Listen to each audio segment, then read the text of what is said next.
नमस्कार, आप सभी का मैथ विद आकाश त्रिपाठी नाम के चैनल पे बहुत बहुत स्वागत है। तो जो आज का हमारा टॉपिक चलने वाला है उस वाले टॉपिक में हम लोग यहाँ पे सीबीएसई बोर्ड की क्लास 11th का जो हमारे चैप्टर नंबर 2 है उसकी एक्सरसाइज नंबर 2 के ऊपर बात करेंगे। इसका मतलब हम लोग यहाँ पर एक्सरसाइज नंबर 2.2 के ऊपर बात करने वाले हैं, जिसमें जो हमारा टॉपिक है वो रिलेशन नाम का टॉपिक कवर होगा, क्योंकि लास्ट टाइम हम लोगों ने कार्टेशियन प्रोडक्ट और ऑर्डर्ड पेयर नाम का टॉपिक कवर करा है।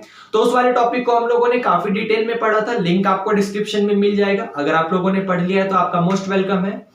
अब देखिए यहाँ पर जो रिलेशन वाला टॉपिक चलेगा, तो अगर आप किसी भी पर्सन से मान लीजिए रिलेशन का मीनिंग पूछते हैं तो जनरल साइंस में उसके मुंह से यही निकलेगा कि रिलेशन का मीनिंग होता है संबंध। कि आपके सामने अगर आप उसको थोड़ा सा कहेंगे कि और डिटेल में समझाओ, तो वो आपसे ये कहेगा कि आपके सामने अगर कोई भी रिलेशन हो रहा है तो वो रिलेशन किसी ना किसी दो क्वांटिटीज के बीच में लगता है। वो आपके सामने किसी भी प्रकार का रिलेशन हो सकता है। मान लीजिए सन और फादर का रिलेशन हो, सन मदर का रिलेशन हो, मान लीजिए ब्रदर सिस्टर का रिलेशन हो। आपके सामने किसी भी दो क्वांटिटीज के बीच में किसी प्रकार का रिलेशन भी हो सकता है। वो फैन स्विच का हो सकता है, वो चॉक डस्टर का हो सकता है, वो चॉक बोर्ड का हो सकता है, वो मेरा और मेरे फ्रेंड का हो सकता है, वो मेरा किसी के साथ हो सकता है, मेरा मेरे सन के साथ हो सकता है। ऐसे किसी का रिलेशन भी किसी के साथ भी हो सकता है। ये आपको समझ आया। लेकिन जो मैथमेटिक्स है वो इसी चीज को कहता है, रिलेशन का मीनिंग उसके यहाँ पर भी यही है, लेकिन उसको समझने का तरीका जो है, मैथमेटिक्स को एक्सप्लेन करने का तरीका है, वो थोड़ा सा अलग है। क्योंकि आप जानते हैं काफी अच्छी चीज है, जो मैथमेटिक्स है वो एक एब्स्ट्रैक्ट है। एब्स्ट्रैक्ट होने का मतलब हम लोग अपनी लाइफ में जो भी देखते हैं वो सारा का सारा मैथमेटिक्स एक छोटे से वर्ड में कह देता है। तो वही चीजें हम लोग यहाँ पर समझेंगे, उसको काफी डिटेल में देखेंगे। तो आइए देखते हैं। अब मान लीजिए आपके सामने कोई भी एक सेट है ए नाम का, और इस ए सेट के पास कोई ना कोई एलिमेंट यहाँ पर एग्जिस्ट करते हैं। उसी तरीके से मैंने मान लिया मेरे पास कोई एक अनदर सेट है बी नाम का, और इस बी सेट के पास भी कोई ना कोई एलिमेंट एग्जिस्ट करता है। मान लिया मैंने ए के पास जो कुछ एलिमेंट है वो समझाने के लिए आपको यहाँ पर 1 2 3 मान लिया, और मैंने मान लिया यहाँ पर जो बी के पास एलिमेंट है वो A comma B comma C, और चलिए इतना ही मान लिया मैंने, A comma B comma C type के हैं। अब यहां पर इसको समझिए आप लोग काफी अच्छे से कि अगर मान लीजिए रिलेशन की बात होती है तो यहां पर आपके सामने ये 1 2 3 लिखा हुआ है, यहां पर ये ABC लिखा हुआ है। आप लोग बड़े ध्यान से देख सकते हैं कि जो 1 2 3 है वो नेचुरल नंबर के फर्स्ट 3 नेचुरल नंबर हैं, और जो ये ABC है वो आपका इंग्लिश अल्फाबेट के फर्स्ट 3 लेटर्स हैं। तो मान लीजिए मैं इनके बीच में अगर रिलेशन बनाने की कोशिश करता हूं तो मेरा रिलेशन ऐसे बन सकता है कि मैं नेचुरल नंबर का फर्स्ट एलिमेंट लूंगा तो मेरे साथ जो है यहाँ पर इंग्लिश अल्फाबेट का फर्स्ट एलिमेंट जाएगा। मान लीजिए मैं अगर यहाँ पर नेचुरल नंबर का सेकंड एलिमेंट लूंगा तो मेरे पास इंग्लिश अल्फाबेट का सेकंड एलिमेंट जाएगा। मान लीजिए मैं अगर नेचुरल नंबर का थर्ड एलिमेंट लूंगा तो मेरे पास इंग्लिश अल्फाबेट का थर्ड एलिमेंट जाएगा। एक रिलेशन मेरे पास ये वाला हो सकता है। अनदर रिलेशन मेरे पास कुछ इस तरीके का एग्जिस्ट कर सकता है कि मान लीजिए मैंने यहां पर क्या करा, नेचुरल नंबर का फर्स्ट एलिमेंट लिया, लेकिन मैंने इंग्लिश अल्फाबेट का थर्ड एलिमेंट ले लिया। फिर मैंने क्या करा कि नेचुरल नंबर का सेकंड एलिमेंट लिया, लेकिन इंग्लिश अल्फाबेट का सेकंड एलिमेंट ही रखा, और मैंने नेचुरल नंबर का थर्ड एलिमेंट लिया तो इंग्लिश अल्फाबेट का फर्स्ट एलिमेंट ले लिया। इस प्रकार का रिलेशन भी हो सकता है। मान लीजिए मैं इस तरीके का रिलेशन भी यहां पर बना सकता हूं कि नेचुरल नंबर का फर्स्ट एलिमेंट लिया तो आपके पास यहाँ पर इंग्लिश अल्फाबेट में मैं सेकंड एलिमेंट की बात करूंगा। मान लीजिए मैंने यहाँ पर नेचुरल नंबर का सेकंड एलिमेंट लिया तो मैं इंग्लिश अल्फाबेट के थर्ड एलिमेंट की बात करूंगा, और मैंने नेचुरल नंबर का थर्ड एलिमेंट लिया तो मैं इंग्लिश अल्फाबेट के फर्स्ट एलिमेंट की बात करूंगा। तो आपके पास इस प्रकार का रिलेशन भी एग्जिस्ट कर सकता है। तो समझाने वाली बात यहाँ पर ये आती है कि आपके सामने अगर कोई भी दो क्वांटिटीज लिखी हुई है, वो क्वांटिटीज कुछ भी हो सकती हैं, तो उनके बीच में किसी भी प्रकार का रिलेशन जो है वो एग्जिस्ट कर सकता है। ये आप समझ रहे हैं। वो रिलेशन क्या है, वो कुछ भी हो सकता है, क्योंकि इस यूनिवर्स में आपके पास इनफाइनाइट टाइप के रिलेशन एग्जिस्ट करते हैं। कि मान लीजिए आपके पास ये रिलेशन इसका इसके साथ है, फिर उसका उसके साथ, फिर इसका इसके साथ, इसका इसके साथ, ऐसे प्रकार के इनफाइनाइट रिलेशन आपके सामने एग्जिस्ट कर सकते हैं। तो किसी भी दो क्वांटिटीज के बीच में कोई भी रिलेशन हो सकता है। वो तो क्वांटिटीज को देखा जाएगा, उन्हें समझा जाएगा, तब यहाँ पर हम लोग ये बता पाएंगे कि इन दोनों क्वांटिटीज के बीच में इस प्रकार का रिलेशन आपका एग्जिस्ट कर रहा है। ये आपको समझ आया? अब ध्यान से देखिए। अब मान लीजिए यहाँ पर आप रिलेशन की जब बात करते हैं तो रिलेशन में सबसे मेन कंडीशन समझने वाली बात यहाँ पर ये आती है कि अगर आप किसी एक समय पर रिलेशन की बात कर रहे हैं तो आपके सामने किसी दो क्वांटिटी में एक ही रिलेशन लगता है। मतलब मैंने ये बोला यहां पर कि आपके सामने किसी भी दो क्वांटिटी में एक समय पर एक ही रिलेशन लग सकता है। ऐसा नहीं हो सकता कि उन दोनों क्वांटिटीज के बीच में एक ही समय पर दो डिफरेंट डिफरेंट रिलेशंस लग रहे हो। ये आपको समझ आया? जैसे मान लीजिए मैंने यहाँ पर बात करा था अभी कि फर्स्ट एलिमेंट को मैं फर्स्ट के साथ लेके जा रहा था, सेकंड एलिमेंट को सेकंड के साथ, थर्ड एलिमेंट को थर्ड के साथ। तो जो अभी अभी मेरे यहाँ से टाइम गुजरा उसमें आप लोगों ने ये देखा कि मैं फर्स्ट एलिमेंट को फर्स्ट के साथ कंपेयर कर रहा हूँ, सेकंड एलिमेंट को सेकंड के साथ, थर्ड एलिमेंट को थर्ड के साथ। तो इस वाले टाइम इंटरवल में मैंने ये वाला रिलेशन लिया, तो वहां पर तो एक ही रिलेशन हो गया ना। अब मान लीजिए मेरा टाइम इंटरवल चेंज हो गया, मैंने 2 सेकंड बाद एक नया रिलेशन और बनाया था, वहां पर ये वाला रिलेशन बना दिया कि फर्स्ट वाले को सेकंड के साथ कवर करवा दिया, जो सेकंड वाला है उसको थर्ड वाले के साथ कवर करवा दिया, जो थर्ड वाला है उसको फर्स्ट वाले के साथ कवर कर दिया। मैंने इस वाले टाइम इंटरवल में मैंने ये वाला रिलेशन ले लिया।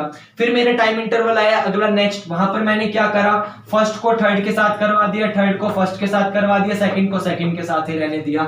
तो आपके सामने डिफरेंट डिफरेंट टाइम्स इंटरवल अगर आते हैं तो वहां पर डिफरेंट डिफरेंट रिलेशंस हो सकते हैं। लेकिन अगर आप लोग यहाँ पर किसी एक फिक्स टाइम इंटरवल की बात करेंगे तो आपके सामने किसी भी फिक्स टाइम इंटरवल में एक टाइम पे एक ही रिलेशन हो सकता है। ये आपको समझ आया? ठीक है। अब आइए हम लोग क्या करते हैं, यहाँ पर इसका डेफिनेशन देख लेते हैं रिलेशन का। रिलेशन का मीनिंग क्या होता है, फिर उसके बाद हम लोग अपने मैथमेटिक्स लैंग्वेज पे आगे बढ़ेंगे। क्योंकि अब तक हम आपको जो भी समझा रहे थे वो एक जनरल साइंस वाली बात है, जहां पर रिलेशन का मीनिंग आपको सिंपल सा बता रहे थे कि अगर आप लोग रिलेशन समझते हैं तो वो रिलेशन क्या हो सकता है अगर आप लोग अपनी नेचुरल लाइफ में बात करें तो। अब हम लोग क्या करेंगे, मैथमेटिक्स को फॉलो करते हुए इसको नेचुरल लाइफ से कनेक्ट करेंगे। ये आपको समझ आया? आइए देखते हैं। अब देखिए रिलेशन का डेफिनेशन कुछ इस तरीके से कहता है कि अ रिलेशन मतलब आपके सामने कोई भी एक जो रिलेशन होगा, देखिए एक रिलेशन की बात करिए तो एक रिलेशन का मतलब वो यहाँ पर वो जानता है कि आप लोग अगर कोई भी काम कर रहे हैं तो वो एक फिक्स टाइम इंटरवल है। तो फिक्स टाइम इंटरवल में मतलब आप एक समय पर कोई एक ही रिलेशन बता सकते हैं। तो उसने यहाँ पर इसलिए वर्ड लिखा हुआ है कि एक रिलेशन इज द सबसेट, वो सबसेट होता है किस चीज का। अब सबसेट का मतलब क्या था कि मान लीजिए अगर आपके सामने जनरली कोई भी दो सेट देते हैं और किसी भी एक सेट के सारे एलिमेंट किसी अनदर सेट में पाए जाते हैं, तो इसका मतलब जिस सेट के एलिमेंट अनदर सेट में पाए गए थे वो वाला सेट जो है सबसेट है इस जिसमें पाए गए थे उसका। मान लीजिए आपके सामने कोई दो सेट है ए और बी, और ए के सारे एलिमेंट यहाँ सेट बी में पाए जाते हैं, तो आप कहेंगे कि जो ए है वो सबसेट है किस चीज का, बी का। ये आपको समझ आया?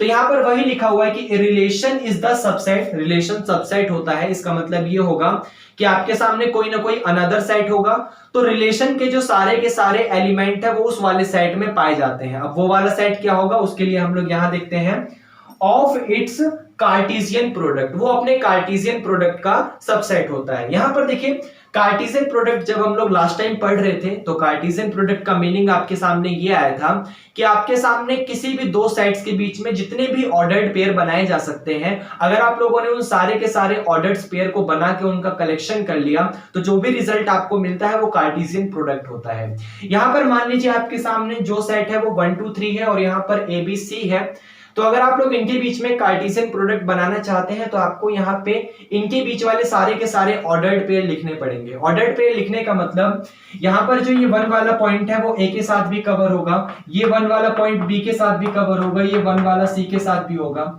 सेम उसी तरीके से 2 ए के साथ भी होगा, 2 बी के साथ भी होगा, और यहाँ पर जो 2 है वो सी के साथ भी होगा। सेम बाय दिस कंडीशन 3 आपका ए के साथ भी होगा, 3 आपका बी के साथ भी होगा, और यहाँ पे जो 3 है वो आपका सी के साथ भी होगा।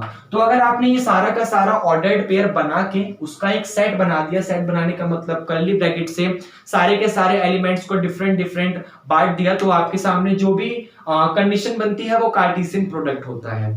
तो ये पूरा का पूरा आपका कार्टेशियन प्रोडक्ट है, और इसने कहा है कि अगर कोई भी रिलेशन होता है वो सबसेट होता है किस चीज का, अपने कार्टेशियन प्रोडक्ट का।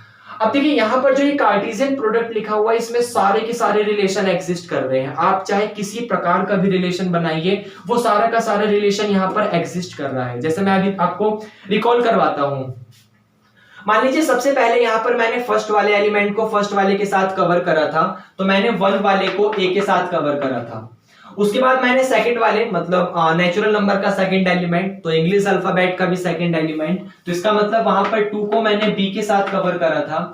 फिर उसी तरीके से नेचुरल नंबर का थर्ड एलिमेंट, तो इंग्लिश अल्फाबेट का भी थर्ड एलिमेंट, इसका मतलब वहां पर 3 को मैंने सी के साथ कवर करा था। ये आपको समझ आया? तो मैंने एक टाइम इंटरवल पे ये वाला रिलेशन लिया कि मैं नेचुरल नंबर के नंबर ऑफ पोजीशन, मतलब मान लीजिए नेचुरल नंबर का जो नंबर ऑफ पोजीशन एलिमेंट है, फर्स्ट एलिमेंट पे 1, सेकंड एलिमेंट पे 2, थर्ड एलिमेंट पे 3, सेम उसको मैं कंपेयर करना चाहता हूं इंग्लिश अल्फाबेट के नंबर ऑफ पोजीशन वाले एलिमेंट से, मतलब फर्स्ट एलिमेंट पे ए, सेकंड एलिमेंट पे बी, थर्ड एलिमेंट पे सी, फोर्थ एलिमेंट पे डी, इस प्रकार से। ये आप समझ रहे हैं? तो इस वाले टाइम इंटरवल पे मैंने एक रिलेशन लिया जहां पर मैं नंबर ऑफ पोजीशन वाले रिलेशंस की बात कर रहा हूं, तो वहां पर आपके सामने रिलेशन, अगर मैंने 3 एलिमेंट ही लिए तो आपके सामने कुछ इस प्रकार का रिलेशन आ रहा है कि 1 ए के साथ कवर हो रहा है, 2 बी के साथ कवर होगा और जो 3 है वो सी के साथ पेयर बनाएगा, मतलब कवर होगा। मैं अपनी लैंग्वेज में उसको कवर बोल रहा हूं, पेयर बनाने को। तो आप लोग देख सकते हैं कि जो भी आपका, अगर मान लीजिए मैंने इसका सेट बनाया, तो जो भी आपका ये यहाँ पर सेट बना, ये सेट के सारे एलिमेंट इस कार्टेशियन प्रोडक्ट में पाए जाते हैं। आप लोग बड़े ध्यान से देख सकते हैं कि 1a 2b और 3c, ये देखिए यहाँ पे 1a 2b और 3c, वो सारा का सारा अपने कार्टेशियन प्रोडक्ट में पाया गया। तो आप लोग देख सकते हैं कि ये रिलेशन आपने बनाया, ये कार्टेशियन प्रोडक्ट आपको पता था, तो रिलेशन जो है वो सबसेट हो गया किस चीज का? कार्टेशियन प्रोडक्ट का, क्योंकि रिलेशन के सारे एलिमेंट आपको यहाँ इस कार्टेशियन प्रोडक्ट में मिल गए। ये आपको समझ आया? ठीक है। अब उसके बाद मान लीजिए मैंने जब अपने सेकंड टाइम इंटरवल पे, मतलब मैं दोबारा जब कोई और नए रिलेशन बनाने की कोशिश कर रहा था, तो वहां पर मैंने ये बनाया था कि मैं एक स्टेप आगे बढ़ूंगा। एक स्टेप आगे बढ़ने का मतलब, अगर मैं नेचुरल नंबर के फर्स्ट पोजीशन पे हूं तो मैं इंग्लिश अल्फाबेट के सेकंड पोजीशन की बात करूंगा। अगर मैं नेचुरल नंबर के सेकंड पोजीशन पे हूं तो मैं इंग्लिश अल्फाबेट के थर्ड पोजीशन के ऊपर बात करूंगा। अगर मैं नेचुरल नंबर की थर्ड पोजीशन पे हूं तो मैं इंग्लिश अल्फाबेट की फोर्थ पोजीशन के ऊपर बात करूंगा। ये आपको समझ है? तो मान लीजिए मैंने अगर उस प्रकार का रिलेशन बनाने की कोशिश करी, तो मैं यहां पर 1 को एक आगे की तरफ ले जाऊंगा, मतलब 1 को b के साथ कवर करवाऊंगा, आपका ये रिलेशन। फिर मैंने यहाँ पर 2 को एक नेक्स्ट मान लीजिए सी के साथ कवर करवाया, यहाँ पर आपका रिलेशन हो गया। अब आपकी मर्जी है, आप यहाँ पे 3 को ए के साथ कवर करवाइए या फिर मत करवाइए, क्योंकि मैं जो यहाँ पर रिलेशन बनाने की कोशिश कर रहा हूं वो एक स्टेप आगे वाला रिलेशन बना रहा हूं कि अगर मैं नेचुरल नंबर के nth पोजीशन पे हूं तो मैं इंग्लिश अल्फाबेट के n+1 पोजीशन पे चला जाऊंगा। तो यहाँ पर अगर मैं इसके फर्स्ट पोजीशन पे था तो मैं इंग्लिश अल्फाबेट का बी वाला पोजीशन ले आया, मतलब इंग्लिश अल्फाबेट के बीथ एलिमेंट पे पहुंच गया, जो सेकंड एलिमेंट है उसका बी वहां पहुंच गया, तो मेरा 1 जो है वो बी के साथ उसने पेयर बना लिया। अगर मैं नेचुरल नंबर के सेकंड एलिमेंट पे हूं तो इंग्लिश अल्फाबेट का थर्ड एलिमेंट मुझे सी मिल गया, तो 2 ने यहां पर सी के साथ पेयर बना लिया। लेकिन मान लीजिए यहां पर आपके सामने 3 लिखा हुआ है, तो आप लोग देख सकते हैं कि जो 3 है वो इंग्लिश अल्फाबेट का फोर्थ एलिमेंट के साथ पेयर बनाएगा, इसका मतलब वो डी के साथ पेयर बनाएगा, और यहां पर डी आपको गिवन नहीं है, इसका मतलब वो पेयर तो आपका बन नहीं पाएगा। तो उस वाले रिलेशन में आपके पास सिर्फ 2 ही एलिमेंट कवर हो पाए, क्योंकि मैंने सेट के अंदर सिर्फ एक लिमिटेड एलिमेंट लिए हैं, एक फाइनाइट एलिमेंट लिए हैं, तो आपको अनदर रिलेशन एग्जिस्ट नहीं कर रहा। जो 3 वाला पॉइंट था वो डी के साथ कवर नहीं कर पा रहा, वो उसके साथ पेयरिंग नहीं बना पा रहा, तो आपके सामने जो 3 और डी है वो यहाँ पर नहीं आ पाएगा, क्योंकि आप यहाँ पे 3 तो लिख देंगे लेकिन डी लिखने के लिए आपको सेट के अंदर एलिमेंट दिया ही नहीं है, तो आप उसे नहीं लिख पाएंगे। तो आपके सामने 2 ही पेयर बन पाए, कौन कौन से? 1b और 2c। और अगर आप लोगों ने इसका सेट बना लिया तो सेट बनाने पर आप लोग देख सकते हैं कि आपको जो भी एलिमेंट मिला सॉरी, सेट बनाने पर आप लोग देख सकते हैं कि आपको जो भी यहाँ पर रिजल्ट मिला वो सारा का सारा रिजल्ट उसके यहाँ कार्टेशियन प्रोडक्ट में लिखा हुआ है। तो जब सारे के सारे एलिमेंट यहाँ पर कार्टेशियन प्रोडक्ट में लिखा हुआ है, इसका साफ साफ मीनिंग है कि रिलेशन जो है वो सबसेट हो गया किस चीज का? इस कार्टेशियन प्रोडक्ट का। ये आपको समझ आया? तो वही मीनिंग है आपके सामने। मान लीजिए रिलेशन अगर आप किसी की बात कर रहे हैं, किसी भी जनरल सेंस में रिलेशन की बात कर रहे हैं, तो वो आपके सामने रिलेशन कार्टेशियन प्रोडक्ट का सबसेट होता है, क्योंकि कार्टेशियन प्रोडक्ट में आपने इस टाइप उन दोनों सेट्स के बीच में जितने भी रिलेशन एग्जिस्ट करते हैं वो सारे के सारे रिलेशन आप लोगों ने वहां कार्टेशियन प्रोडक्ट में लिख दिया है। जैसे देखिए यहाँ पर इस एलिमेंट को आपने तीनों के तीनों एलिमेंट के साथ कवर कर लिया।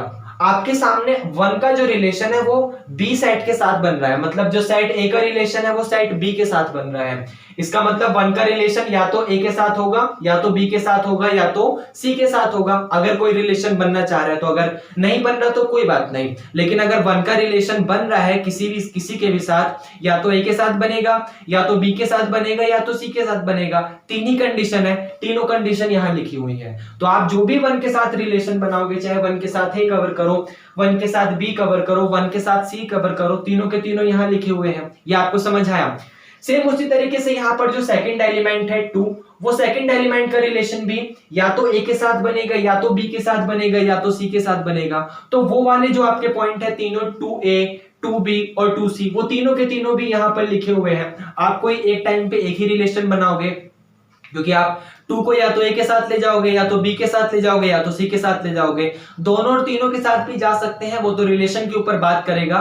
लेकिन अगर हम लोग जनरल सेंस में बात करें तो जो हमारा ये वाला पॉइंट है 2, वो या तो ए के साथ ही जाएगा, या तो बी के साथ जाएगा, या तो सी के साथ जाएगा। तो आपके साथ सामने कंडीशन एक आ रही है, कार्टेशियन प्रोडक्ट में तीनों लिखा हुआ है, उसमें से कोई ना कोई सा तो मैच कर ही जाएगा। सेम बाय दिस कंडीशन आपका 3abc में से किसी एक के साथ भी जा सकता है, लेकिन आपके पास कार्टेशियन प्रोडक्ट में तो तीनों एलिमेंट लिखे हुए हैं। तो आप लोग देख रहे हैं कि जब मैं यहाँ रिलेशन बनाने की कोशिश कर रहा हूं तो वो सारे के सारे एलिमेंट यहाँ कार्टेशियन प्रोडक्ट में लिखे हुए हैं। इसका मतलब साफ साफ मीनिंग है कि रिलेशन जो होता है वो सबसेट होता है किस चीज का, अपने कार्टेशियन प्रोडक्ट का। ये आपको समझ है। तो आपके सामने ऐसे रिलेशन यहाँ पर एग्जिस्ट कर सकते हैं। अब मान लीजिए मैं एक और एग्जांपल लेता हूं जहां पर उसकी मदद से आपको कुछ और नया समझाने की कोशिश करूंगा, तो इसे रफ करेंगे, ठीक है। अब मान लीजिए यहां पर हम लोगों ने नेक्स्ट एग्जांपल लिया, और नेक्स्ट एग्जांपल में कुछ इस तरीके का सेट बनाया कि आपके पास मान लीजिए P नाम का कोई एक सेट है, और उसके पास जो एलिमेंट है वो कुछ इस तरीके से है, रेड, यहाँ पर व्हाइट है, बस यही है आपके सामने। और यहाँ पर आपके सामने मान लीजिए Q टाइप का एक सेट बन रहा है जिसके पास कुछ एलिमेंट मान लीजिए यहाँ पर किसी प्रकार का भी ले सकते हैं। मान लीजिए हमने यहाँ पर या फिर मान लीजिए हमने बोर्ड ले लिया, बोर्ड, और यहाँ पर हम लोगों ने चौक ले लिया, CHAL के चौक। अब देखिए यहाँ पर आपके सामने दो पॉइंट है, P के पास जो एलिमेंट है वो रेड और व्हाइट है, मतलब आपके सामने रेड कलर हो सकता है, व्हाइट कलर हो सकता है, और Q के पास जो एलिमेंट है वो बोर्ड है, और हम लोगों ने चौक लिया है।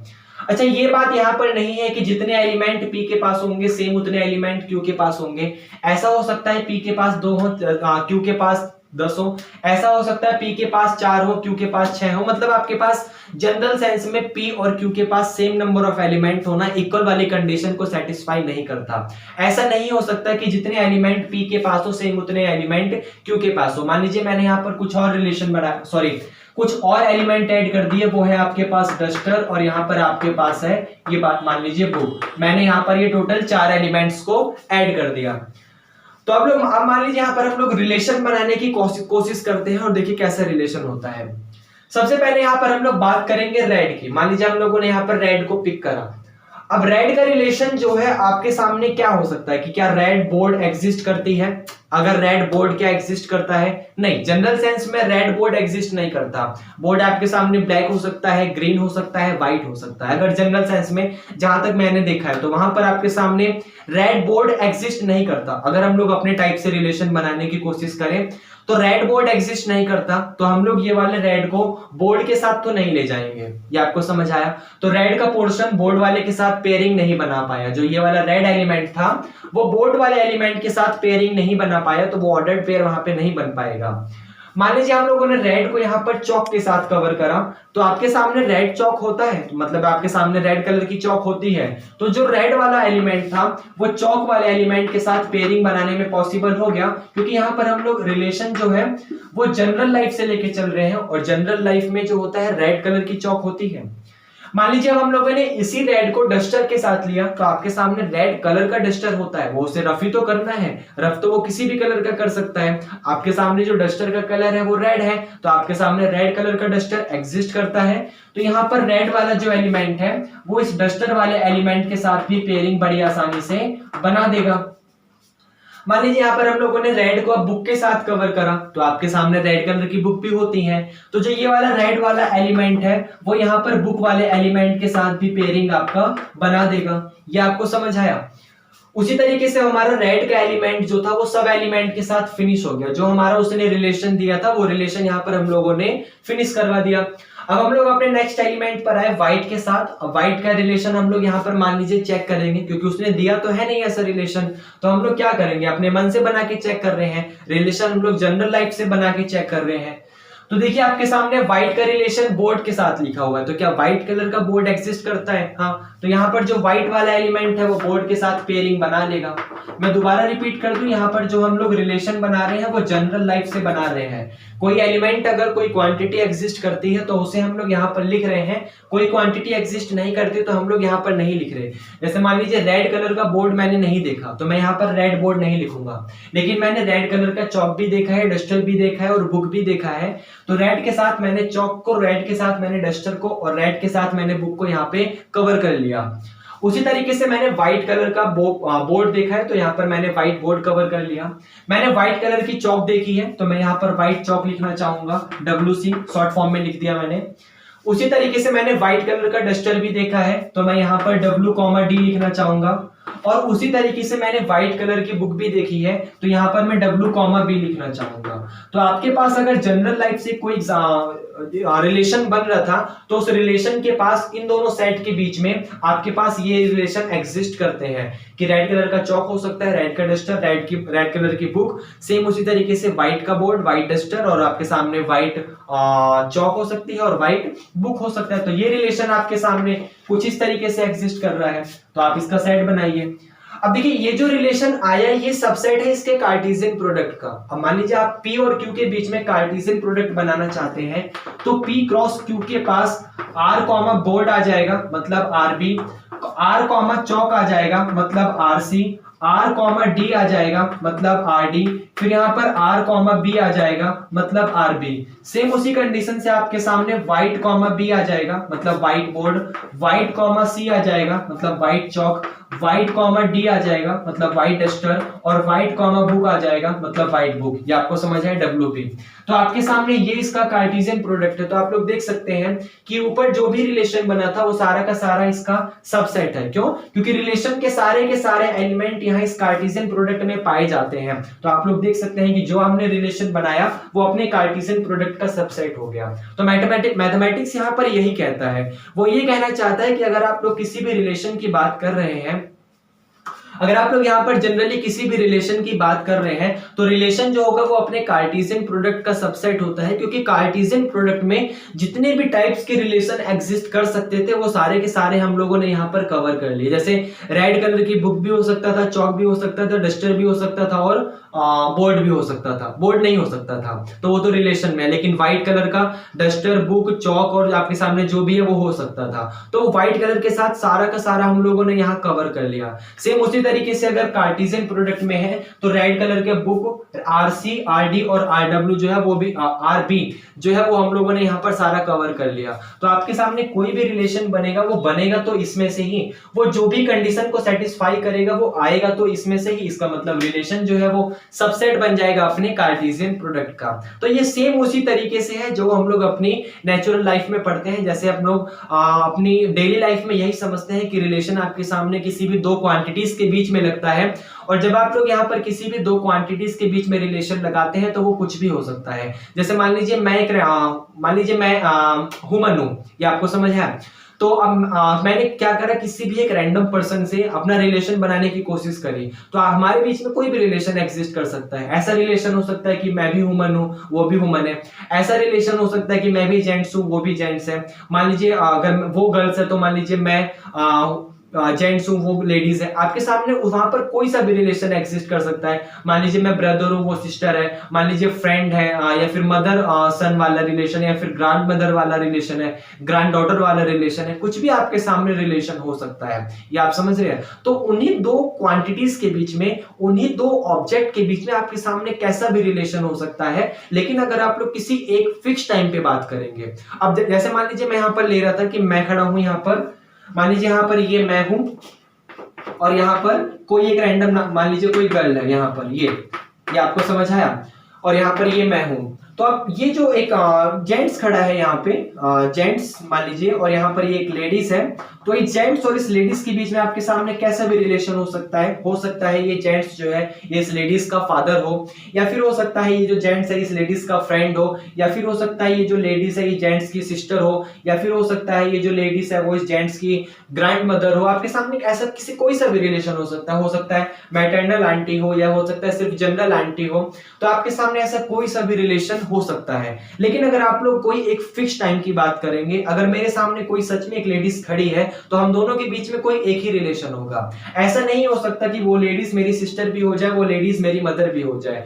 ऐसा नहीं हो सकता कि वो मैं उस लेडीज का मान लीजिए सन भी हो जाऊं और उसी का फादर भी हो जाऊं। ये तो पॉसिबिलिटीज नहीं है ना। अगर आप लोग उस लेडीज के बीच में और उस जेंट्स के बीच में कोई रिलेशन बनाने की कोशिश करेंगे तो उन दोनों के बीच में कोई एक ही रिलेशन होगा। लेकिन इसके कार्टेशियन प्रोडक्ट में बहुत सारे रिलेशन आ गए कि लेडीज जेंट्स के बीच में मदर फादर हाँ मान लीजिए यहाँ पर मदर सन वाला रिलेशन है, मान लीजिए ग्रैंड सन और ग्रैंड डॉटर वाला रिलेशन है, मान लीजिए यहाँ पर आपके सामने सिस्टर ब्रदर वाला रिलेशन है। ये सारे के सारे जितने भी रिलेशन एग्जिस्ट कर रहे हैं, मान लीजिए मैटरनल एंटी मैटरनल सन वाला रिलेशन है, आंटी और सन वाला रिलेशन है, आपके सामने ये जितने भी रिलेशन एग्जिस्ट कर रहे हैं वो सारे के सारे उसके कार्टेशियन प्रोडक्ट में आ गए। लेकिन जब आप लोग एक जनरल टाइम पे रिलेशन बनाने की बात कर रहे थे तो वहां उन दोनों क्वांटिटीज के बीच में, उस लेडीज और उस जेंट्स के बीच में कोई आपका एक ही रिलेशन जो है वो एग्जिस्ट करेगा। ये आपको समझ आया? तो वो एक रिलेशन है, और वो जो आपने सारे के सारे रिलेशन बनाने की कोशिश करी वो कार्टेशियन प्रोडक्ट है।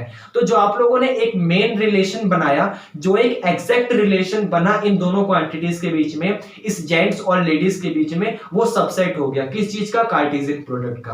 क्योंकि जब आपने इन दोनों के बीच में एक डेफिनेट एक फिक्स जो एग्जैक्ट बोल सकता हूं मैं, जब आप लोगों ने इन दोनों के बीच में एक एग्जैक्ट रिलेशन बनाया तो ये जो रिलेशन आपके सामने मान लीजिए ब्रदर सिस्टर का रिलेशन आपने बनाया, तो ये ब्रदर सिस्टर वाला रिलेशन उसके सारे के सारे रिलेशन में से ही आया होगा, जहां पर हम लोग grand daughter, grand son, sister brother, friend वाला रिलेशन आपके सामने इस वाले रिलेशन की बात कर रहे थे। तो ये रिलेशन उस पूरे के पूरे कार्टेशियन प्रोडक्ट में से ही आया, और यही मैथमेटिक्स कहता है कि अगर आपके सामने मान लीजिए कोई भी रिलेशन है तो रिलेशन अपने कार्टेशियन प्रोडक्ट का सबसेट होता है। ये आपको समझ आया? ठीक है।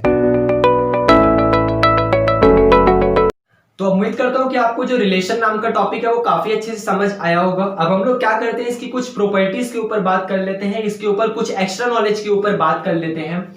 तो सबसे पहली बात हम लोग यहाँ पर करेंगे कि मान लीजिए किसी दो क्वांटिटीज के बीच में कोई रिलेशन लग रहा है, तो वो रिलेशन को हम लोग अगर उसे लिखना चाहेंगे, क्योंकि बोल तो हम लोग बड़ी आसानी से दे रहे हैं कि इन दोनों क्वांटिटीज के बीच में ये रिलेशन है, इन दोनों क्वांटिटीज के बीच में ये रिलेशन है, तो बोलना तो बड़ा आसान है, लेकिन हम लोग जब यहाँ लिख रहे हैं उसे तो देख लेते हैं उसे किस तरीके से लिखा जाता है। तो सबसे पहले यहाँ पर बात करेंगे कि इसका सिंबल क्या होता है। अगर मान लीजिए किसी दो क्वांटिटीज के बीच में कोई रिलेशन लग रहा है तो उसको आप किस तरीके से डेनोट करेंगे, ये आप समझ रहे हैं। तो सिंपल सा मीनिंग है कि रिलेशन का जो वर्ड है वो आर से स्टार्ट हो रहा है, तो हम लोग यहाँ पर अगर किसी भी दो क्वांटिटीज के बीच में रिलेशन की बात करेंगे तो दोनों के बीच में एक आर नाम का वर्ड यहाँ पे ऐड कर देंगे। जैसे मान लीजिए हमने क्या करा, सेट ए का रिलेशन बनाने की कोशिश करी सेट बी के साथ। आपको समझ आया? मैंने सेट ए का रिलेशन बनाने की कोशिश करी किसके साथ? सेट बी के साथ। इसका मतलब यहां पर जो ए है वो रिलेटेड किसके साथ है? बी के साथ है। ये आपको समझ आया? तो ए का रिलेशन किसके साथ है? बी के साथ है। अच्छा, यहां पर ये कंडीशन जरूरी नहीं है कि अगर ए का रिलेशन बी के साथ है तो बी का रिलेशन भी ए के साथ हो, ऐसा कंडीशन जरूरी नहीं है। मान लीजिए मैंने अपने एग्जैक्ट रिलेशन में रिलेशन की बात करी कि कौन किसका सिस्टर है, कौन किसकी सिस्टर है। जैसे मान लीजिए यहाँ पर मैंने किसी दो लेडीज का नाम लिखा, लड़कियों का नाम लिखा, वो आपके सामने कुछ भी हो सकता है। मान लीजिए मैंने सीता और गीता लिखा है, यहाँ पे सीता और गीता। सेम उसी कंडीशन पे मान लीजिए मैंने किसी दूसरा सेट लिया और उस वाले सेट में किसी का नाम लिखा। मान लीजिए यहाँ पर मैंने राम लिखा, यहाँ पर मैंने श्याम लिखा, और यहाँ पर मान लीजिए मैंने कुछ भी अमन लिख दिया। ये आपको समझ आया? तो यहाँ पर बात ये होगी कि ये जो सीता और गीता है ये किस किस की सिस्टर है। रिलेशन यहाँ पर ये वाला एग्जिस्ट कर रहा है कि सिस्टर वाला पॉइंट बात हो गया। तो मान लीजिए कुछ भी हो सकता है। तो मान लीजिए हमने ले लिया कि सीता जो है वो राम की सिस्टर है और जो ये गीता जो है वो श्याम की सिस्टर है। सीता जो है वो यहाँ पे राम की सिस्टर है और गीता जो है वो श्याम की सिस्टर है। तो यहाँ पर आपका ए का रिलेशन बी के साथ आ गया। ये आपको समझ आया कि सीता जो है वो यहाँ पे राम के साथ हो गई, कवर हो गई, उसने पेयर बना लिया। और जो यहाँ पर गीता थी कॉमा गीता, उसने यहाँ पर श्याम के साथ पेयर बना लिया, मतलब कवर कर लिया, और फिर हम लोगों ने इसका सेट बना दिया, इसका मतलब हम लोगों ने यहाँ पे रिलेशन बना दिया। ये आपको समझ आया? तो यहां पर आप लोग देख सकते हैं कि जो रिलेशन का वर्ड था वो सिस्टर वाला रिलेशन था। तो ऐसा नहीं हो सकता कि यहाँ पर ए का रिलेशन बी के साथ बन गया, मतलब सीता का रिलेशन राम के साथ और गीता का रिलेशन श्याम के साथ। तो यहाँ पर अपोजिट वर्जन, अपोजिट का मतलब कॉम्पिटेटिव जो है वो अलाउड नहीं होगा। कॉम्पिटेटिव बोलने का मतलब है कि अगर ए रिलेटेड है बी के साथ तो जो बी है वो जरूरी नहीं है कि रिलेटेड होगा ए के साथ। जैसे यहाँ पर देखिए सीता जो थी वो सिस्टर थी राम की, तो राम सीता का सिस्टर नहीं होगा, राम जो है वो सीता का ब्रदर हो जाएगा। तो रिलेशन ही आपका डिफाइन नहीं हो पाएगा, क्योंकि रिलेशन में तो हम लोग सिस्टर नाम का वर्ड इंक्लूड करके चल रहे हैं और यहाँ पर तो हमें ब्रदर नाम का वर्ड मिल रहा है। अगर हम लोग राम की तरफ से देख रहे हैं तो आपके सामने अगर ए का रिलेशन बी के साथ हो रहा है तो ये कंडीशन नेसेसरी नहीं है कि बी का रिलेशन भी ए के साथ होगा। ये आपको समझ आया? सेम उसी कंडीशन से आप लोग देख सकते हैं कि जो गीता थी वो सिस्टर थी किसकी? श्याम की। तो ये कंडीशन नेसेसरी नहीं है कि जो श्याम है वो सिस्टर होगा गीता का, क्योंकि श्याम तो ब्रदर हो गया फिर गीता का।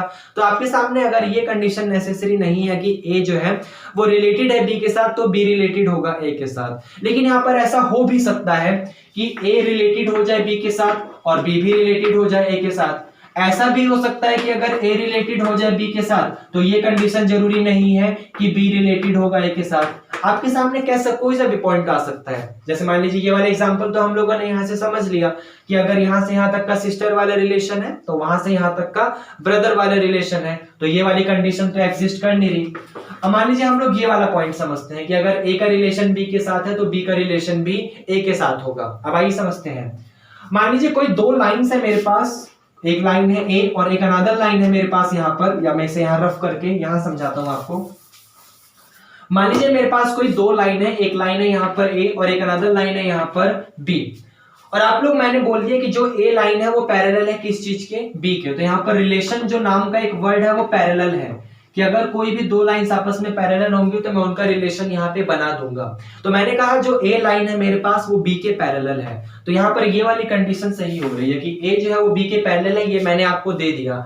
तो आप लोग चेक करेंगे कि अगर कोई लाइंस किसी अनदर लाइन के पैरेलल होती है तो वो अनदर वाली लाइन भी अदर वाली लाइन के पैरेलल होती है।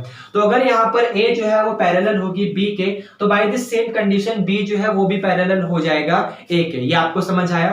तो यहाँ पर आपके सामने ये वाला रिलेशन भी एग्जिस्ट कर गया कि अगर ए रिलेटेड होगा बी के तो बी भी जो है वो भी रिलेटेड होगा किस चीज के? ए के। तो आपके सामने ये वाला पॉइंट जो है वो भी कवर हो गया। तो ये कंडीशन नेसेसरी हो भी सकती है, नहीं भी हो सकती, कि अगर ए रिलेटेड हो रहा है बी के तो बी रिलेटेड होगा ए के या फिर नहीं होगा। कंडीशन आपका रिलेशन पे बेस्ड होगा पूरी तरीके से। जैसे देखिए मैंने पैरेलल नाम का वर्ड लिया तो रिलेशन हमारा रिलेट हो गया, मैंने सिस्टर नाम का यहाँ पर रिलेशन लिया तो आपके सामने वो रिलेट नहीं हो पाया। तो सारी की सारी कंडीशन रिलेशन के ऊपर डिपेंड होती है कि आप जो भी यहाँ पर रिलेशन लेके चल रहे हो उसमें उसकी जैसी भी पॉसिबिलिटी होगी, उसका जैसा भी बिहेवियर होगा, उसके हिसाब से आप लोग यहाँ पर कह दोगे कि हाँ ये इससे रिलेट हो गया, और आप लोग फिर चेक करके कह दोगे कि ये इससे रिलेट नहीं हो पाया। ये आपको समझ आया? आगे बढ़ते हैं।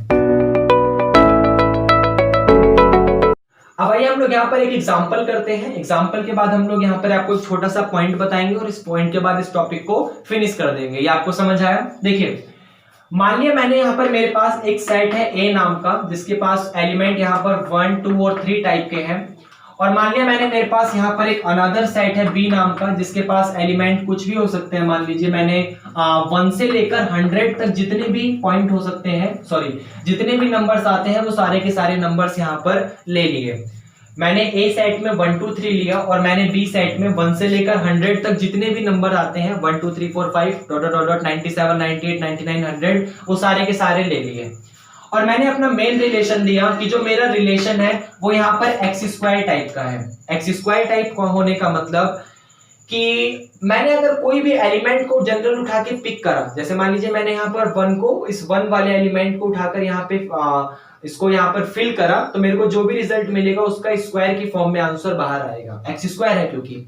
अगर यहाँ पर x प्लस का 1 होता तो इसका कहने का ये मतलब था कि मेरा यहाँ पर जो भी इनपुट का काम करेगा उस इनपुट को उठाकर अगर मैं यहाँ पर x की जगह रखूंगा तो मुझे +1 ऐड होकर रिजल्ट मिलेगा। मान लीजिए मैंने यहाँ पर √x ले लिया तो इसका मीनिंग ये होगा कि अगर मैं अपना कोई भी पॉइंट उठाकर इस x वाले पॉइंट पर फिल करूंगा तो मुझे जो भी रिजल्ट मिलेगा वो अंडर की फॉर्म में बाहर मिलेगा। ये आप समझ रहे हैं?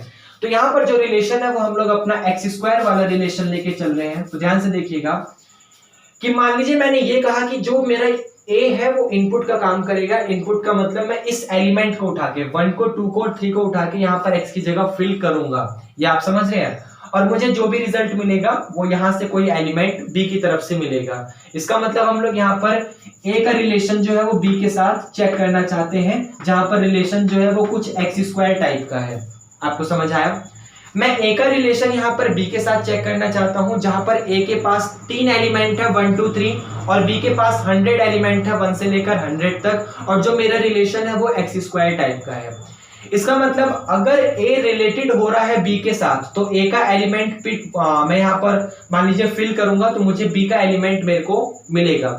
तो मान लीजिए मैंने यहाँ पर 1 एलिमेंट को पिक करा और 1 एलिमेंट को उठाकर यहाँ पर जब फिल करा तो मैं जानता हूँ 1 का स्क्वायर 1 हो जाएगा। तो जब मैंने a की जगह से 1 को फिल करा तो मुझे b की जगह से भी 1 मिला, मतलब 1,1 मिल गया। ये आपको समझ आया? बाय द सेम कंडीशन आप लोग देख सकते हैं कि अगर मैंने 2 को पिक करा और उसको उठाकर यहाँ पर फिल करा तो 2 का स्क्वायर मुझे 4 मिल जाएगा। तो आपका 2 वाला जो था उसने 4 के साथ पेयरिंग बना ली। सेम उसी कंडीशन से अगर आप लोगों ने यहाँ पे 3 पिक करा और 3 को पिक करने के बाद यहाँ पर फिल करा तो आप लोग देख सकते हैं कि जो 3 वाला है उसने 9 के साथ यहाँ पर पेयरिंग बना ली। ये आपको समझ आया? तो आपके सामने 3 ऑर्डर्ड पेयर बन पाए 1,1 2,4 और 3,9, और अगर आप लोगों ने इसका एक सेट बना दिया तो ये आपके सामने क्या आ गया? एक रिलेशन आ गया कि जो 1 था वो रिलेट कर गया 1 के साथ, जो 2 था वो रिलेट कर गया 4 के साथ, जो 3 था वो रिलेट कर गया 9 के साथ। क्यों? क्योंकि 1 का स्क्वायर 1 होता है, 2 का स्क्वायर 4 होता है और 3 का स्क्वायर 9 होता है। ये आपको समझ आया? तो यहां पर ये रिलेशन एग्जिस्ट कर गया। अब मान लीजिए यहाँ पर आपके सामने ये ऑर्डर्ड पेयर में तो नंबर्स लिखे हुए हैं, आपके सामने तो कोई भी डाटा हो सकता है इन ऑर्डर्ड पेयर के बीच में। हो सकता है वो इंग्लिश अल्फाबेट हो सकता है किसी का नाम हो, या फिर हो सकता है किसी पॉइंट्स की बात कर रहा हो वो, या फिर नंबर्स की बात कर रहा हो। तो ये जो ऑर्डर्ड पेयर यहाँ पे लिखे हैं, इस ऑर्डर्ड पेयर के बीच में किसी भी प्रकार का डाटा हो सकता है। तो मैंने उसको एक जनरल सेंस से रिलेट करा कि वो डाटा जो है वो आपका x, y होगा, जहां पर x भी कुछ भी हो सकता है और y भी कुछ भी हो सकता है। ये आपको समझ आया? तो आप लोग यहां पर देखिए, इसको ध्यान से देखिएगा कि आप लोगों ने 1 को और 2 को और 3 को यहां पर उठा के फिल करा था, मतलब यहां पर उठा के पुट करा था। तो जब आप लोग किसी चीज को पुट करते हैं तो वो इनपुट कहलाता है कि वो चीज आपने वहां पे डाला। रिजल्ट में आपको यहाँ पर 1 मिला, 4 मिला और 9 मिला, मतलब ये आपका आउटपुट है कि आपको जब आपने रिजल्ट में जब आपने इनपुट में 1, 2, 3 डाला तो बाहर रिजल्ट में आपको 1, 4, 9 मिला, तो वो आपका आउटपुट है। ये आपको समझ आया? तो मैं यहाँ पे लिख देता हूं कि जो मेरा 1, 2, 3 है वो यहाँ पर इनपुट का काम कर रहा है। सेम बाय दिस कंडीशन जो मेरा यहाँ पर 1, 4, 9 है वो यहाँ पर मेरा आउटपुट का काम कर रहा है। ये आपको समझ आया? क्योंकि आपने ये 1, 2, 3 सिंपल सी बात है उसे उठाकर यहाँ पर पुट करा था, तो रिजल्ट में आपको 1, 4, 9 मिला था, तो वो आपका आउटपुट का काम कर रहा है। अब यहाँ पर समझिए एक वर्ड आता है, इस चीज को काफी ध्यान समझिएगा। आपके सामने एक वर्ड आता है डोमेन नाम का। मैथमेटिक्स में एक डोमेन नाम का वर्ड होता है। उस वर्ड का मीनिंग होता है कि आप लोगों ने अगर किसी भी रिलेशन में या फिर किसी भी पॉइंट में जो जो इनपुट करा था, अगर आप लोगों ने उन सारे के सारे इनपुट का कलेक्शन कर लिया। तो दोबारा रिपीट करूंगा, मैंने क्या बोला?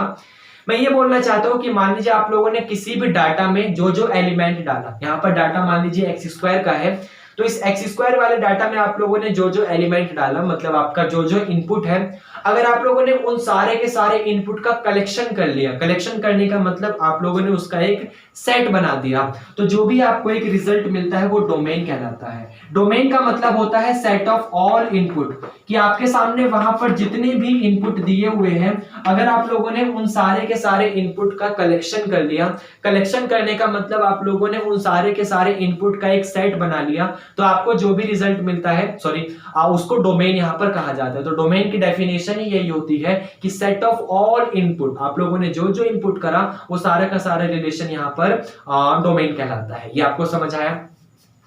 बाय दिस सेम कंडीशन आप लोगों को यहाँ पर जो जो आउटपुट मिलता है, तो यहाँ पर अगर मैं मान लीजिए मैंने एक डेफिनेशन लिखी कि सेट ऑफ ऑल आउटपुट फिर क्या कहलाएगा, अगर मेरे पास set of all input domain कहलाता है, तो उसी तरीके से जो सेट ऑफ ऑल आउटपुट है वो एक वर्ड होता है रेंज, कि वो मेरे पास रेंज हो जाएगा। ये आपको समझ आया? इसका मतलब अगर कहीं भी रेंज लिखा है तो आप लोग समझ जाइएगा कि जो जो आउटपुट आपको मिल रहा है, अगर आप लोगों ने उन सारे के सारे आउटपुट का कलेक्शन कर लिया, कलेक्शन करने का मतलब उन्हें उठाकर सेट के अंदर रख दिया, तो वो रिजल्ट आपका रेंज हो जाएगा। जैसे मेरे को यहाँ इनपुट में 1, 2, 3 मिला था, तो मैं यहाँ पर अगर इसके बाहर कर्ली ब्रैकेट लगा दूंगा, तो कर्ली ब्रैकेट लगाते ही ये मेरा पूरा का पूरा डोमेन बन गया। ये आपको समझ आया?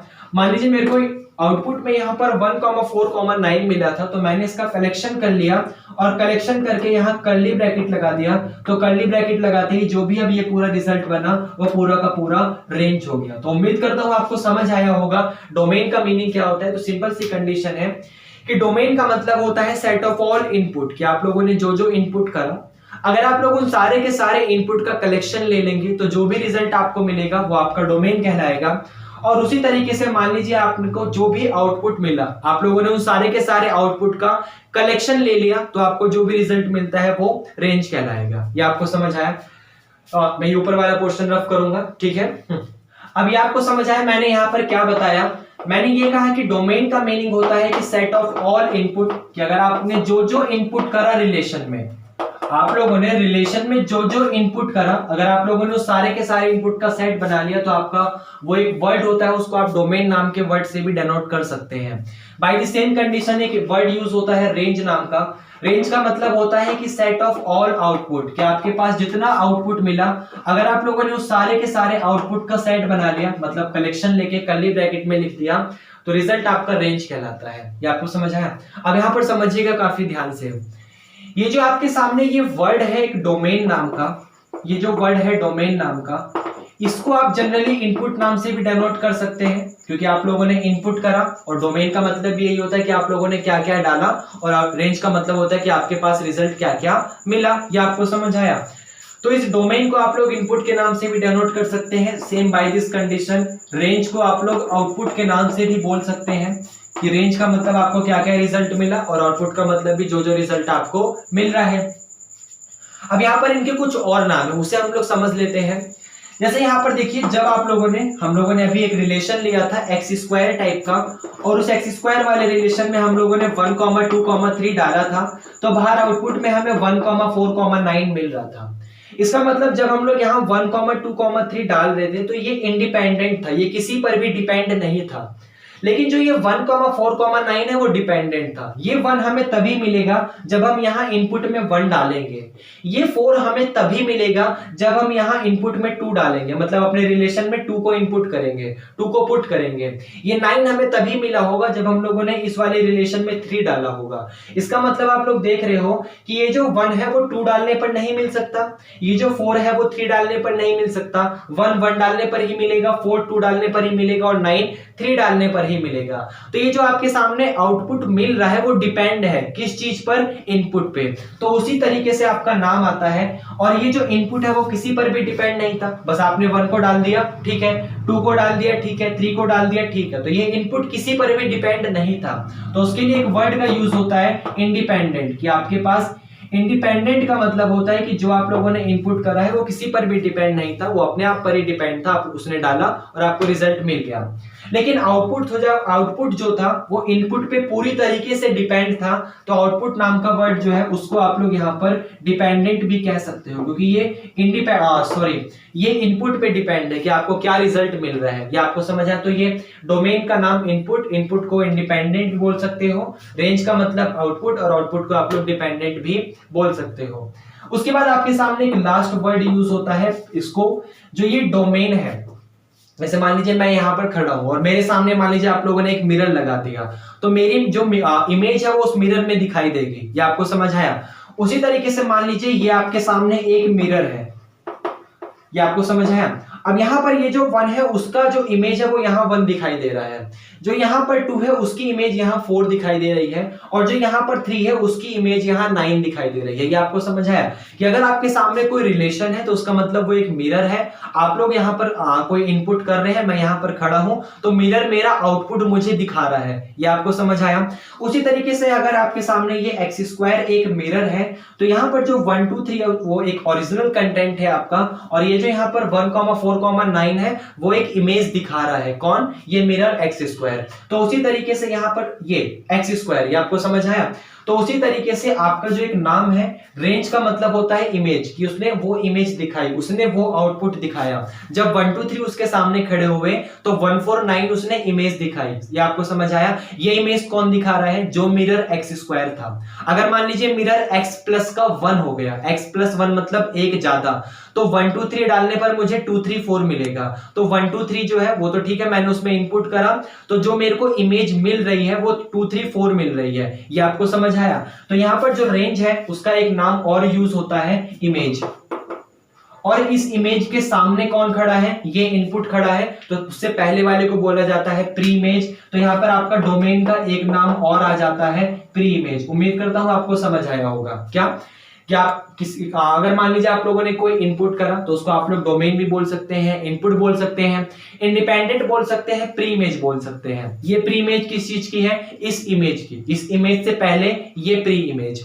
उसी तरीके से रेंज का मतलब set of all input, output का मतलब जो आपने डाला, डिपेंडेंट का मतलब ये पूरी तरीके से इस पे इनपुट पे डिपेंड था, और इमेज ये किस चीज का है? इस प्री इमेज का इमेज है। तो ये आपके सामने यहाँ पर नाम है, आप किसी भी नाम से डोनेट कर उसको बता सकते हैं। टोटल आपके सामने 4 नाम है, डोमेन के 4 नाम और रेंज के 4 नाम। ये आपको समझ आया। आगे बढ़ते हैं, ठीक है।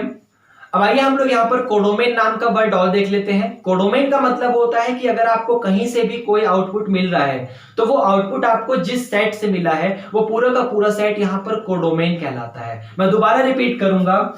कोडोमेन का मतलब होता है कि आपको मान लीजिए कोई आउटपुट मिला होगा, तो वो आउटपुट आपको जिस सेट से मिला है वो पूरा का पूरा सेट आपका क्या कहलाता है? कोडोमेन कहलाता है। जैसे अभी अभी जो हम लोग एग्जांपल ले रहे थे वहां पर a इज इक्वल टू हम लोगों ने 1 2 3 लिया था, और b इज इक्वल टू हम लोगों ने 1 से लेकर 100 तक पूरा लिया था। ये आप समझ रहे हैं। और आउटपुट में हमें 1 4 9 मिला था।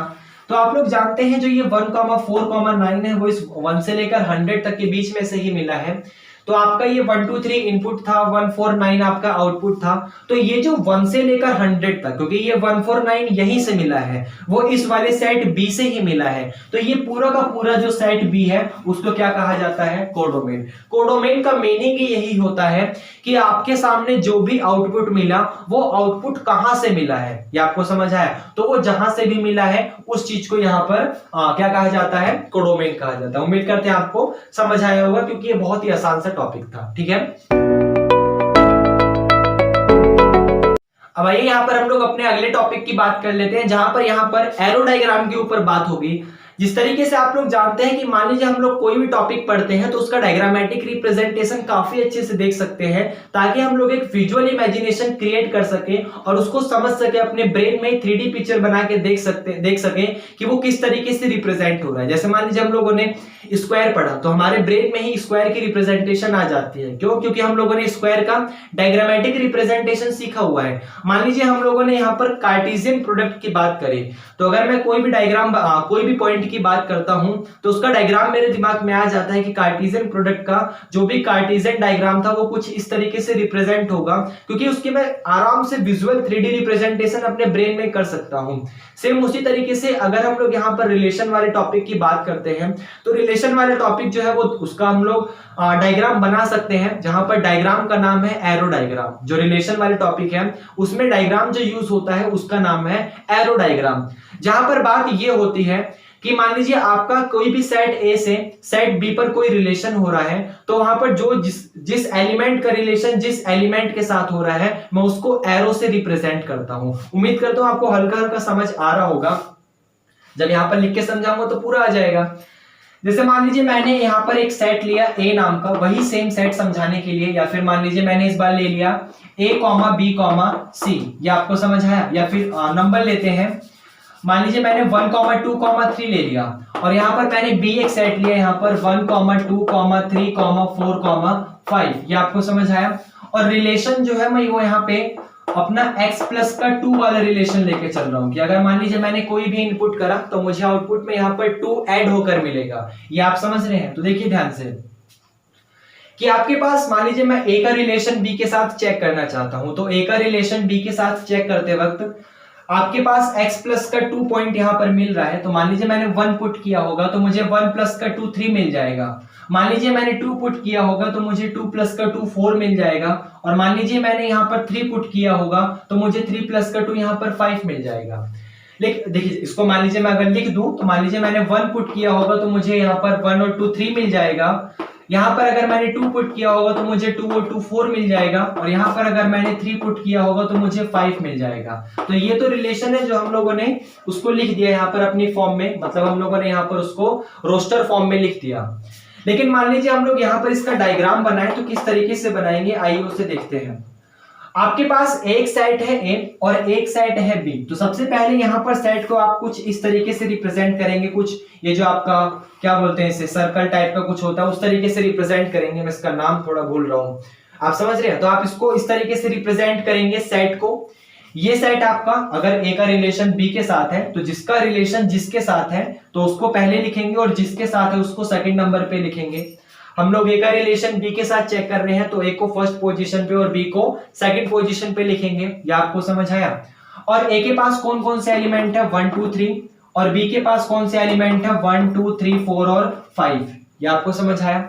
अब यहाँ पर 1 पुट करने पर रिजल्ट आपको 1 प्लस का 2 3 मिल रहा है, मतलब 1 वाला किसके साथ कनेक्ट होगा 2 के साथ। तो डायग्राम का नाम है एरो डायग्राम।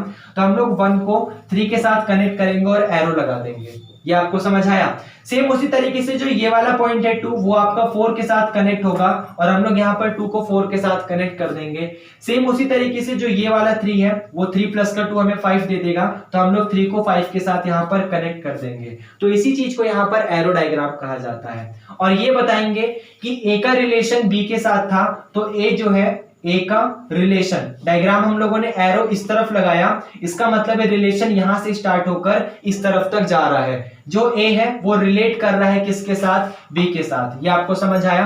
तो आप उसको इस तरीके से बता देंगे 1 रिलेट कर रहा है 3 के साथ तो 1 वाला डायग्राम एरो जो है वो 3 पे जाएगा।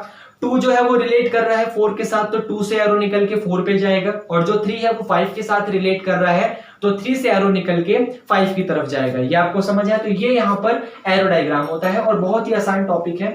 मान लीजिए हम लोगों ने और अभी बनाया, जैसे हम लोग अभी एक्स स्क्वायर वाला रिलेशन ले रहे थे तो एक्स स्क्वायर वाले रिलेशन में a इज इक्वल टू हमने 1 2 3 लिया था, या फिर मान लीजिए मेरा इनपुट जो था वो 1 2 3 था तो आउटपुट में मुझे यहाँ पर 1 4 9 मिला था। आप समझ रहे हैं? तो आपके सामने ये एक सेट था A नाम का, इस सेट A में मैंने 1 2 3 डाला था। एक अनदर सेट था B नाम का, यहाँ पर 1 2 3 से लेकर 100 तक सारे के सारे नंबर थे। तो उसको लिखने का तरीका है कि जो 1 है वो 1 के साथ रिलेट हो जाएगा, जो 2 है वो यहाँ कहीं 4 आ रहा होगा 4 के साथ रिलेट हो जाएगा, और जो 3 है वो यहाँ कहीं पर 9 आ रहा होगा और 9 के साथ रिलेट हो जाएगा। रिलेशन A का B के साथ जा रहा है तो A जो है वो रिलेट कर रहा है, एरो कहीं पर भी लगा दो B के साथ। ये आपको समझ आया? तो ये रिलेशन है और ये यहाँ पर एरो डायग्राम। बहुत ही आसान टॉपिक है। क्या करना है कि आपके सामने अगर कोई दो सेट है तो सेट जहां से जहां तक रिलेशन बन रहा है वहां से लेकर वहां तक का एरो लगेगा। जिस एलिमेंट के साथ रिलेशन बन रहा है उस एलिमेंट का एरो लगेगा, जिसके साथ रिलेशन बन रहा है वहां तक। ये आपका यहाँ पर एरो डायग्राम कंप्लीट हो जाएगा। ये आपको समझ आया? ठीक है। अब आइए यहाँ पर हम लोग अपने अगले टॉपिक के ऊपर बात करते हैं, जहां पर हमारा अगला टॉपिक जो होगा वो रिप्रेजेंटेशन ऑफ रिलेशन के ऊपर बात होगा। तो जिस तरीके से आप लोग देख सकते हैं कि अगर हम लोग किसी भी क्वांटिटीज में रिलेशन की बात कर रहे हैं तो वो रिलेशन किसी भी दो सेट के बीच में लग रहा है, तो इसका मतलब हम लोग इनडायरेक्टली यहाँ पर सेट के रिप्रेजेंटेशन के ऊपर बात करेंगे। और आप लोगों ने चैप्टर फर्स्ट के एक्सरसाइज नंबर 2 में देखा हुआ है चैप्टर फर्स्ट एक्सरसाइज नंबर 1 ही है वो 1.1 में आप लोगों ने देखा हुआ है कि सेट को दो तरीके से रिप्रेजेंट करा जा सकता है। एक तो रोस्टर फॉर्म का मतलब हम लोग वहां पर हर एलिमेंट को अलग अलग रिप्रेजेंट करते हैं, और एक तो होता है सेट बिल्डर फॉर्म, जहां पर सेट बिल्डर फॉर्म का मतलब होता है हम लोग प्रॉपर्टी बना बना के लिखते हैं। ये आपको समझ आया? तो वहां पर उसको रिप्रेजेंट करने का दो तरीका था। सबसे पहले था रोस्टर फॉर्म, कि आप उसको रोस्टर फॉर्म का मतलब है हर एलिमेंट को अलग अलग लिखोगे। सेकंड मतलब होता है set builder form. Set builder form का मीनिंग होता है कि आप वहां पर उसकी एक जनरल प्रॉपर्टी बना के लिखोगे। ये आपको समझ आए? आइए देखते हैं। जैसे मान लीजिए आप लोगों ने क्या करा कि x के एलिमेंट है, x का मतलब आपका मान लीजिए मैंने इनपुट लिया और इनपुट को x से रिप्रेजेंट करा। मान लीजिए यहाँ पर मान लीजिए मैंने a नाम ही दे दिया, x y z नहीं लिया, मैंने a नाम दिया और यहाँ पर a के पास एलिमेंट ले लिए थे 1, 2, 3। ये आपको समझ आया? और यहाँ पर मैंने अगली बार b के एलिमेंट लिए थे, तो मेरे को 1 से लेकर 100 तक एलिमेंट लिए थे और मुझे रिजल्ट में आउटपुट जो था वहां पर मुझे 1, 4, 9 मिल रहा था। ये आपको समझ आया? तो अगर मैंने क्या करा था, ये 1 1 के साथ रिलेट हो रहा था, 2 4 के साथ रिलेट हो रहा था और 3 9 के साथ रिलेट हो रहा था। कब? अगर मैंने अपना रिलेशन यहाँ पर x² टाइप कर लिया था। ये भी आपको समझ आया? मैंने दो सेट लिया था, दो सेट में मतलब सेट A के पास मैंने एलिमेंट 1, 2, 3 लिया था, सेट B के पास एलिमेंट 1 से लेकर 100 तक लिया था, जहां पर उसी 1 से लेकर 100 तक के बीच में से मुझे क्या करे थे, एलिमेंट मिल रहा था 1, 4, 9। रिलेशन मेरे पास वही सेम टू सेम था x²। ये आप लोग समझ रहे हैं?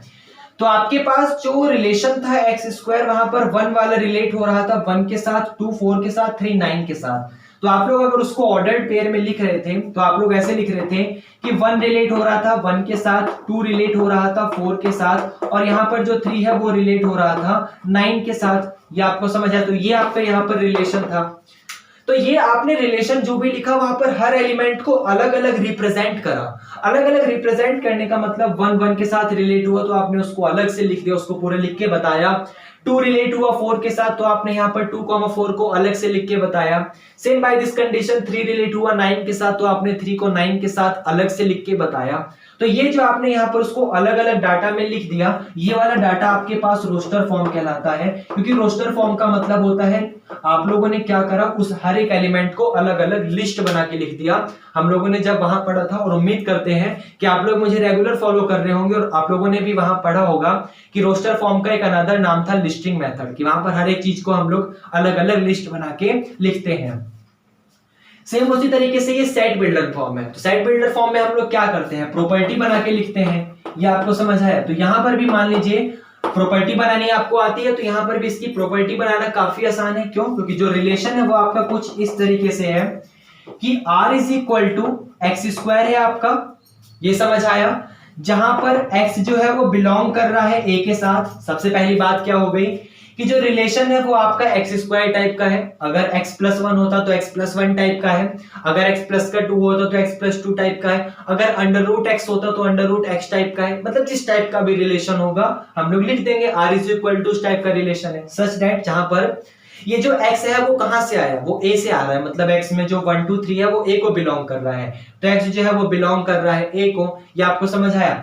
या फिर आप यहां पर ये बता दीजिए कि x, ये जो आपका जो r है, या फिर इसको कोई अनदर नाम दे दीजिए, क्योंकि r को आपने यहां पर भी लिख दिया। तो मान ली मैंने इसका नाम यहां पर y दिया, तो y is equal to x²। क्योंकि मैथमेटिक्स में x और y को बहुत ज्यादा यूज करा जाता है, तो सेम वही कंडीशन से कि मान लीजिए मैंने इसका नाम दे दिया कि मेरे को जो x² मैंने पुट करा तो मेरे को आउटपुट में जो रिजल्ट मिल रहा है मैंने उसका नाम यहाँ पर y दे दिया। तो मैंने कह दिया y जो है वो x² के बराबर है, जहां पर x बिलोंग कर रहा है a को। और y कहां से आएगा, y 1 से लेकर 100 के बीच में से कोई आएगा। क्योंकि जब आप x² के अंदर एलिमेंट पिक कर रहे हो, मतलब फिल कर रहे हो, तो रिजल्ट आपको इनके बीच में से ही मिल रहा है। तो यहाँ पर आपका जो y है वो कहां बिलोंग कर रहा है, इसमें b में। ये आपको समझ आया? तो ये आपने यहाँ पर क्या करा, प्रॉपर्टी बना के लिख दिया। तो सेम वही कंडीशन है प्रॉपर्टी बनाने वाली जो हम लोगों ने वहां अपने चैप्टर नंबर 1 में पढ़ा था, कि सेम वही हमारा, जैसे मान लीजिए मैंने x+1 टाइप का रिलेशन बनाया और यहाँ पर मान लीजिए मैंने a is equal to abc ले लिया। तो मैं आप लोग इस चीज को काफी अच्छे से देख सकते हैं। तो मेरे को b is equal to a plus का 1, b प्लस का 1, c प्लस का 1 मिलेगा। इसके अलावा कुछ और भी हो सकते हैं, जैसे मान लीजिए d e f b है इसी में। तो आप लोग जब रिलेशन बनाओगे तो r इज इक्वल टू आपको y is equal to x+1 मिलेगा। ये आपको समझ आया?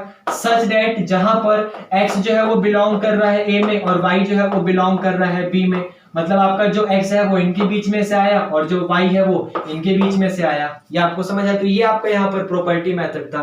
तो ये यहाँ पर रिप्रेजेंटेशन था रिलेशन का। रिलेशन को भी दो तरीके से ही रिप्रेजेंट करा जाता है। क्यों? क्योंकि रिलेशन आप लोग सेट के ऊपर बात कर रहे हो और सेट को दो तरीके से रिप्रेजेंट करा जा सकता है, रोस्टर फॉर्म और set builder form. By the same condition relation को भी रोस्टर फॉर्म या फिर सेट बिल्डर फॉर्म के तरीके से रिप्रेजेंट करा जा सकता है। ये आपको समझ आया? आगे बढ़ते हैं। देखिए अब हम लोग यहाँ पर अपने अगले टॉपिक के ऊपर बात करेंगे, जहां पर हमारा अगला टॉपिक जो है वो number of element in relation. मान लीजिए आपके पास कोई रिलेशन है, तो उस रिलेशन में कितने एलिमेंट एग्जिस्ट कर सकते हैं, तो हम लोग यहाँ पर उसके ऊपर बात करेंगे। या फिर इस टॉपिक का एक और नाम है कि कार्डिनैलिटी ऑफ रिलेशन। आप समझ रहे, क्योंकि नंबर ऑफ एलिमेंट का मीनिंग ही होता है कार्डिनैलिटी। आप जगह जगह नंबर ऑफ एलिमेंट का यूज मत करिए, उसकी जगह कार्डिनैलिटी वर्ड बोल दीजिए, तो सामने वाला पर्सन समझ जाएगा कि अगर आपने वर्ड में यहाँ पर कार्डिनैलिटी का यूज करा है, इसका मतलब वो काफी अच्छे से समझ जाएगा कि आप लोग यहाँ पर नंबर ऑफ एलिमेंट की बात कर रहे हो। तो आपका मतलब नंबर ऑफ एलिमेंट का मतलब कार्डिनैलिटी। और किस चीज में कार्डिनैलिटी? रिलेशन में, क्योंकि रिलेशन जो टॉपिक जो है वो हमारा रिलेशन वाला ही चल रहा है। अब ध्यान से देखिएगा, रिलेशन का मीनिंग होता है कि रिलेशन जो है वो सबसेट है। किस चीज का? अपने कार्टेशियन प्रोडक्ट का। Relation is the subset of its Cartesian product. तो अगर मान लीजिए कोई भी ए जो है वो सबसेट है बी का, अगर ए जो है वो सबसेट है बी का, या फिर यहां पर मैं इसको इस तरीके से समझा सकता हूं कि जो रिलेशन है वो सबसेट है अपने कार्टेशियन प्रोडक्ट का, वो सबसेट है अपने कार्टेशियन प्रोडक्ट का। तो आप लोग इस चीज को काफी अच्छे से जानते हो कि जो कार्टेशियन प्रोडक्ट है उसके पास टोटल एलिमेंट, अगर ए की कार्डिनैलिटी जो है, मान लिया मैंने ए और बी कोई दो सेट है और वहां पर ए की कार्डिनैलिटी पी है, और मान लिया मैंने कोई एक अनदर सेट है बी नाम का, वहां पे बी की कार्डिनैलिटी क्यू है, तो उसका जो कार्टेशियन प्रोडक्ट होगा ए क्रॉस बी, उसके पास जो टोटल कार्डिनैलिटी होगी वो पी क्रॉस क्यू होगी। ये हम लोगों ने कल एक्सरसाइज नंबर 2.1 में पढ़ा था। क्या? कि मान लीजिए अगर कोई दो सेट है ए और कोई अनदर सेट है बी, और ए की कार्डिनैलिटी पी है, मतलब ए के पास total number of element P है और बी के पास total number of element Q है, तो जो ए क्रॉस बी होगा, ए क्रॉस बी का मतलब जो कार्टेशियन प्रोडक्ट होगा ए और बी का, वहां पर उसकी कार्डिनैलिटी पी क्रॉस क्यू हो जाएगी। ये आपको समझ आया? मतलब ए क्रॉस बी के पास total number of element P cross Q हो जाएंगे।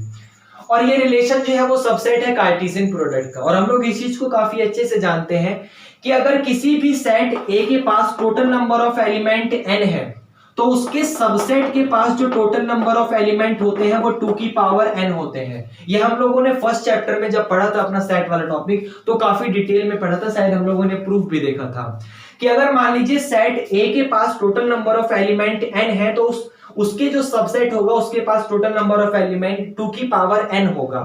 तो सेम उसी तरीके से आप लोग देख सकते हैं कि रिलेशन जो है वो सबसेट का काम कर रहा है, और जो ये वाला सेट ए है वो यहाँ पर कार्टेशियन प्रोडक्ट का काम कर रहा है। तो कार्टेशियन प्रोडक्ट के पास P क्रॉस Q एलिमेंट है, इसका मतलब P क्रॉस Q एलिमेंट है, तो रिलेशन के पास कितने एलिमेंट होंगे? क्योंकि रिलेशन सबसेट है, तो रिलेशन के पास कितने एलिमेंट होंगे?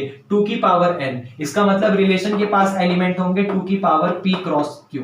ये आपको समझ आया? P क्रॉस Q लिखने से अच्छा है 2 की पावर PQ भी लिख दीजिए, तो भी सामने वाला पर्सन समझ जाएगा। दोबारा बताऊंगा आपको कि रिलेशन जो था वो सबसेट था कार्टेशियन प्रोडक्ट का। अगर किसी भी सेट ए के पास total number of element n होते हैं, तो उसके सबसेट के पास टोटल नंबर ऑफ एलिमेंट 2 की पावर n होते हैं।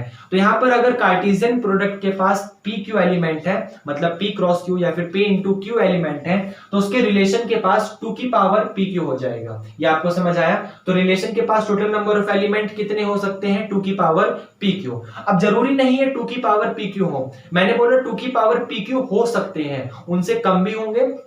कम होने का मतलब जैसे मान लीजिए आप एक टाइम पे एक ही रिलेशन की बात करोगे, तो अगर आप एक टाइम पे एक ही रिलेशन की बात करोगे तो आपके सामने कम एलिमेंट होंगे। आप समझ रहे हैं इस चीज को? जैसे मैंने 1 2 3 लिया था यहाँ पे, और यहाँ पर मान लीजिए मैंने 2 3 4 लिया, तो अगर आप लोग इसका क्या बनाएंगे, मान लीजिए कार्टेशियन प्रोडक्ट बनाएंगे, तो 1 2 के साथ भी होगा, 1 3 के साथ भी होगा, 1 4 के साथ भी होगा, 2 2 के साथ भी होगा, 2 3 के साथ भी होगा, 2 4 के साथ भी होगा, 3 3 के साथ भी होगा, 3 2 के साथ भी होगा और यहाँ पर 3 4 के साथ भी होगा। ये आपको समझ आया। लेकिन अगर कोई आप एक टाइम पे एक रिलेशन बनाएंगे, तो मान लिया मैंने 1 को रिलेट करवाया 2 के साथ, 2 को रिलेट करवाया 3 के साथ, 3 को रिलेट करवाया 4 के साथ, तो यहाँ पर तो टोटल 3 ही एलिमेंट एग्जिस्ट कर रहे हैं। इसका मतलब एक टाइम पे रैंडम कोई एक ही आपका एक ही रिलेशन होगा, लेकिन इनके और इसके बीच में जितने भी रिलेशन एग्जिस्ट कर सकते हैं, ए और बी के बीच में जितने भी रिलेशन, जैसे मैंने मान लीजिए 1 को 2 के साथ ना करवा के 1 को 3 के साथ करवा दिया,